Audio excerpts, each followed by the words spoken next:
விஜய் அரசியல் குதித்தார். அதுக்கு பின்னாடி ஒரு படிய பாட்டு இருக்கு, உங்களுக்கு தெரியுமா? அது பின்னணி இந்த பாட்டு தான். தாயை சிறந்த கோயிலும் இல்லை, தந்தை சொல் மிக்க மந்திரம் இல்லை. ஞாபகம் வருதா? இந்த தந்தை சொல் மிக்க மந்திரம் இல்லை, அதுதான் விஜயோடைய சக்சஸ்க்கு காரணம். நீங்க அது புரிஞ்சுக்கிட்டீங்கன்னா நீங்களும் சக்சஸ் ஆயிடலாம். விஜய் வந்து அவர் அப்பா முதல்ல யாருமே டைரக்ட் பண்ணதே கிடையாது. நீங்க அந்த காலத்து முதல்ல படங்கள் பார்த்தீங்கன்னா விஜய் வந்து நடித்த படங்கள்லாம் அந்த கதைகள்லாம் பிரமாதமாக இருக்கும். அந்த கதைகளை வச்சு உருவாக்கப்பட்ட படங்கள்லாம் ஒரு ஃபர்ஸ்ட் கிளாஸ் பிரமாதமான படங்களாக அமைஞ்சது. அதனால வந்து விஜய் அந்த காலத்தில் இங்கே பார்த்தீங்கன்னா அவ்வளோ பெரிய பர்சனாலிட்டியாக தெரிய மாட்டார். ஆனால் இந்த படங்கள் அவரை வந்து சூப்பர் ஸ்டாருக்கு மேலே வந்து கொண்டு போயிட்டாங்க.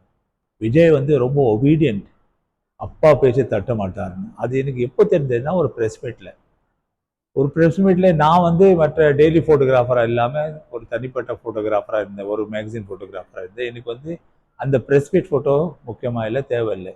நான் கேமரா பிடிச்சிட்டு வந்து அந்த ப்ரெஸ் மீட்டை சுற்றி சுற்றி வந்து நின்றேன். அப்போ தான் நான் ஒரு விஷயத்தை கவனிச்சிட்டேன். ப்ரெஸ் ரிப்போர்ட்டர்ஸ் கேட்குற கேள்விக்கு வந்து கேள்வி விஜய் கிட்டே போய் சேருது, பதில் வந்து சந்திரசேகர் கிட்டேருந்து வருது. அவர் வந்து சொல்கிறாரு, விஜய் கேட்குறாரு, அதை அப்படியே ரிப்பீட் பண்ணுறாரு.